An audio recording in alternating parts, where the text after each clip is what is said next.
Friends, welcome back to મુક્તિસ kitchen. હું છું મુક્તિ પંડ્યા. આજે આપણે બનાવીશું ગણપતિ બાપ્પાને પ્રસાદ ધરાવવા માટે સરસ મજાના રવાના લાડુ. આ રવાના લાડુ બહુ ટેસ્ટી બને છે, એટલા સોફ્ટ બને છે અને આ લાડુ જલ્દી બનીને રેડી થઈ જાય છે, ઓછો સમય લાગે છે. લાડુ ઘરના બધા સભ્યોને ભાવે એવું રેસીપી છે અને આ લાડુ સ્ટોર કરવામાં બી ઈઝી છે. રવાના લાડુ બનાવવા માટે તમારે અહીંયા 1 કપ જેવું રવો લઈ લેવાનો છે. તમે અહીંયા કોઈ બી રવો લઈ શકો છો, મોટો ઝીણો જે રવો આવે એ તમે અહીંયા લઈ શકો છો. હવે લાડવા બનાવવા માટે સૌથી પહેલા ગેસ ચાલુ કરીને તમારે કઢાઈ મૂકી દેવાની છે. ગેસની ફ્લેમ તમારે અહીંયા સ્લો રાખવાની અને આ કઢાઈની અંદર 2 ચમચી જેવું ઘી એડ કરીશું. 2 મોટી ચમચી હોય એ તમારે લઈને એડ કરવાનું. ઘી ગરમ થાય થોડું એટલે તમારે જે રવો લીધો હોય એ એડ કરી દેવાનું છે અને આને હલાવતું રહેવાનું છે. ઘી શરૂઆતમાં તમારે અહીંયા ઓછું નાખવાનું, પછી લાગે તો તમે ઉપરથી 1 ચમચી જેવું એડ કરી શકો છો. અહીંયા તમારે ઘીમાં સરસ રીતે એકદમ પરફેક્ટ રીતે શેકવાનું રહેશે. અહીંયા સ્લો ગેસ પર તમારે શેકવાનું. સ્લો ગેસ પર તમે આને જેટલું ઘીમાં શેકશો એટલું તમારા લાડવા એકદમ દાણેદાર બનશે. અહીંયા તમારા શેકવામાં કલર ચેન્જ ના થવો જોઈએ રવાનો, ખાલી એક ગોલ્ડન રંગ જેવું લાગે તમને એટલું તમારે આને શેકવાનું છે અને જે આ રવો હશે એ સરસ એવો ફૂલી બી જશે. થોડુંક ઉપરથી આપણે 1 ચમચી જેવું ઘી નાખીશું. ટોટલ આપણે અહીંયા 3 ચમચી જેવું ઘી આપણે યુઝ કર્યું છે રવો શેકવામાં. એ સરસ ગોલ્ડન રંગનો થવા આવ્યો છે. અહીંયા આપણે રવો ત્યાં સુધી આને શેકવાનું છે જ્યાં સુધી આ રવામાંથી એનો કાચો સ્વાદ ના નીકળી જાય અને આમાંથી સુગંધ આવશે એટલે તમને ખબર પડી જશે કે આ રવો શેકાઈ ગયો છે. એટલું જ આપણે અહીંયા શેકવાનું છે. અહીંયા આપણે ઇન્સ્ટન્ટ બનાવીએ છીએ એટલે આપણે ચાસણીનો ઉપયોગ નથી કર્યો. ઘણી વખત આપણે ચાસણીમાં ખબર પડતી નથી એટલે આ લાડવો આપણે ચાસણી વગર બનાવવાનો છે. તમે જોઈ શકો છો આપણો રવો સરસ એવો શેકાઈ ગયો છે. અહીંયા સ્લો ગેસ પર રવો 7 થી 8 મિનિટમાં શેકાઈ જાય છે. હવે આપણે આની અંદર એડ કરીશું 2 મોટી ચમચી ખોપરાનું છીણ લીધું છે મેં, એ એડ કર્યું છે. જો તમારી પાસે ખોપરાનું છીણ ના હોય તો તમે સ્કીપ કરી શકો છો, પણ ખોપરાનું છીણ નાખવાથી એનો સ્વાદ બહુ સરસ લાગે છે લાડવામાં. મિક્સ કરી લેવાનું અને ખોપરાની છીણને બી આપણે શેકીને રેડી કરવાનું છે. ખોપરાની છીણને શેકતા વાર નથી લાગતી એટલે 1 થી 2 મિનિટમાં સરસ શેકાઈ જાય છે અંદર. ગેસની ફ્લેમ તમારે સ્લો જ રાખવાની. નારિયેળ બી સરસ શેકાઈ ગયું છે. હવે આ સ્ટેજ પર આવે ત્યારે આમાં આપણે 1 કપ જેવું દળેલી સાકર મેં એડ કરીશું. તમે અહીંયા જે કપથી રવો માપ્યો હોય એ જ કપથી તમારે સાકર એડ કરવાની છે. મિક્સ કરી લેવાનું સરસ સાકરને. અહીંયા મેં સાકર દળેલી લીધી છે. જો તમારે આખી એડ કરવી હોય તો તમે આખી બી એડ કરી શકો છો. અહીંયા સાકર તમે તમારા ટેસ્ટ પ્રમાણે ઓછી વધતી કરી શકો છો અને આને એકદમ ધીમે ધીમે સરસ મિક્સ કરતું જવાનું અને હલાવતું જવાનું.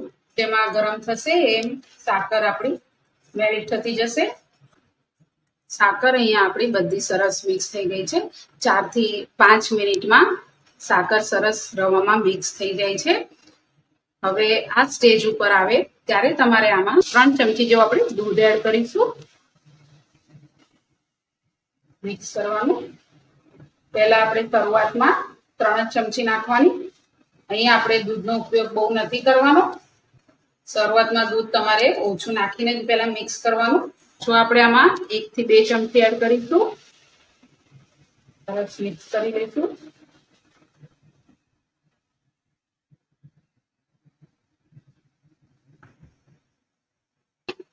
ટોટલ મેં અહીંયા દૂધ 5 ચમચી જેવું એડ કર્યું છે. ને તમારો જો રવો થોડો જાડો હોય ને ડ્રાય લાગે તો 1 ચમચી વધારી લેવાની, પણ બહુ દૂધ અહીંયા એડ નહીં કરવાનું. જરૂર લાગે તો જ એડ કરવાનું. જેમ દૂધ નાખશો અને દૂધ સાકરમાં મિક્સ થતું જશે એવી રીતે આ એકદમ જ ચીકણું લાગશે તમને. તમારે અહીંયા દૂધની જગ્યાએ જો મલાઈનો ઉપયોગ કરવો હોય તો તમે 1 ચમચી જેવી મલાઈ બી એડ કરી શકો છો. તો તમે આમાં મલાઈ એડ કરો તો દૂધનું પ્રમાણ ઓછું રાખવાનું. દૂધ નાખવાથી અહીંયા તમારા લાડવામાં એકદમ જ સરસ માવા જેવો સ્વાદ આવશે. આપણું આ સરસ દૂધમાં શેકાઈ ગયું છે. તમે જોઈ શકો છો આ એકદમ જ છૂટું પડવા આવ્યું છે. એ રીતનું આ થઈ જાય એટલે ગેસની ફ્લેમ તમારે હવે બંધ કરી દે. આ સ્ટેજ પર આવે એટલે એમાં આપણે 7 થી 8 બદામ એડ કરીશું. અહીંયા મેં બદામ ઘીમાં ફ્રાય કરીને લીધેલા છે. 7 થી 8 મેં કાજુ લીધેલા છે, એને બી ફ્રાય કરી લીધેલા છે ઘીમાં. 10 થી 12 તારના આપણે કેસરના લેશું. આ બધું સરસ મિક્સ કરી લેવાનું. જો તમને આમાં એલચીનો ફ્લેવર ગમે તો તમે એલચીનો ફ્લેવર બી એડ કરી શકો છો. હવે આને આપણે એક પ્લેટમાં કાઢી લેશું. અહીંયા મેં બધું કાઢી લીધું છે એક વાસણમાં. હવે આને આપણે થોડું ઠંડુ થવા દેશું. અહીંયા આપણું આ સરસ ઠંડુ થઈ ગયું છે. તમે જોઈ શકો છો એકદમ જ સરસ છૂટું પડી ગયું છે. આ રીતનું આ ઠંડુ પડશે એટલે થઈ જશે. હવે આપણે જોઈ લઈએ કે આપણે અહીંયા લાડવા બનીને રેડી થાય છે કે નહીં. પહેલાં આવી રીતે થોડુંક લઈને આપણે આવી રીતે કરીને જોશું. તમે જોઈ શકો છો કે આપણા લાડવા સરસ એવા ગોલ બનીને રેડી થાય છે. આવી રીતે હવે આપણે મીડિયમ સાઈઝના લાડવા બનાવીને રેડી કરીશું.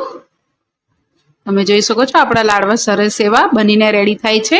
જો તમને લાગે કે તમારા આવી રીતે લાડવા સરસ એવા ગોલ બનતા નથી તો તમારે 1 ચમચી જેવું દૂધ નાખીને આને કન્સિસ્ટન્સી સરખી કરી લેવાની તમારે. અને જો તમને કદાચ લાગે કે તમારું આ બહુ ઢીલું થઈ ગયું છે અને લાડવા વળતા નથી તો તમે આમાં 1 થી 2 ચમચી જેવું ખોપરાનું છીણ એડ કરી શકો છો. આવી રીતે લાડવા બની જાય પછી મેં અહીંયા સૂકું નારિયેળની છીણ લીધી છે. એને આપણે આ લાડવાને ઉપર કોટિંગ કરી લેશું ખોપરાના છીણથી. દેખાવામાં બી બહુ સરસ લાગશે અને ખાવામાં બી બહુ સરસ લાગે. અને આવી રીતે એને દબાવી દેવાનું. આ રીતે આપણે લાડવો બનીને રેડી કરવાનો છે. આવી રીતે આપણે બધા જ લાડવાને બનાવીને રેડી કરી લઈએ. અહીંયા આપણા સરસ મજાના રવાના લાડુ બન્યા છે. આ રવાના લાડુ એટલા ટેસ્ટી અને સોફ્ટ બને છે કે મોઢામાં ખાતાની સાથે જ સરસ ઓગળી જાય છે. અને આ એટલા ટેસ્ટી લાગે છે, એકદમ બાર જેવા જ બનીને રેડી થાય છે. મેં ગાર્નિશિંગમાં કેસરના તાર ઉપયોગ કર્યા છે. આ લાડવા બાળકોને બી મજા આવે છે ખાવાની. અને જો તમારે આને ફ્રીજમાં સ્ટોર કરવું હોય તો એરટાઇટ ડબ્બામાં 2 થી 3 દિવસ માટે આ આરામથી ફ્રીજમાં સ્ટોર થાય છે. અને આ લાડવા 12 થી 15 મિનિટમાં જ બનીને રેડી થઈ જાય છે. તમને મારી રેસીપી જોવી ગમતી હોય તો મારી ચેનલને સબસ્ક્રાઈબ કરજો, બેલ આઇકન પર ક્લિક કરજો, લાઈક કરજો અને શેર કરજો. Thank you.